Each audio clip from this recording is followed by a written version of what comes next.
50,000 pasahero ang inaasahang daragsa sa Batangas Port.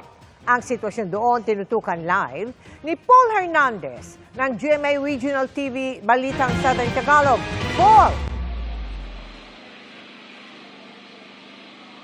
Yes, Mel, nagbabala yung PPA Batangas sa mga pasahero na umiwas sa mga umunoy fixer para lamang mapabilis yung pagpasok sa loob ng pantalan. Kadalasan daw sa mga kinokontrata ng mga fixer na ito ay yung mga pribadong sasakyan.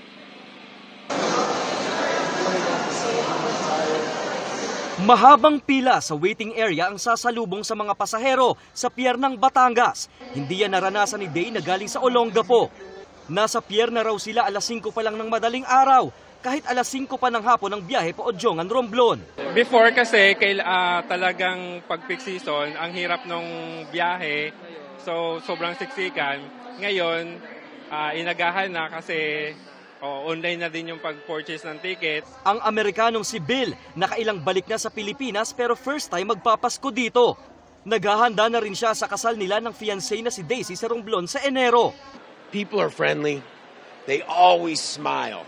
You know, I love smiling, you know, and I look at people and they smile and they see that I smile and they smile back. Ngayong araw hanggang sa December 24, inaasahan ng PPA Batangas na papalo sa 17,000 hanggang 20,000 ang outbound passengers sa pantalan.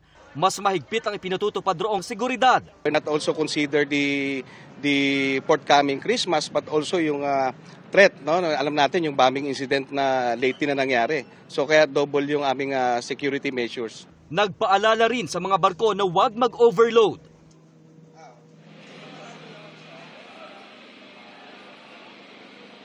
Samantala, Mel, pinayagan na ng Marina na hindi sundin ng mga barko yung karaniwang schedule nito ng pag-alis mula rito sa Batangas Port. Ang ibig nitong sabihin, oras na mapuno yung barko ng mga pasahero at ng mga sasakyan, otomatiko na yung paglalayag nito.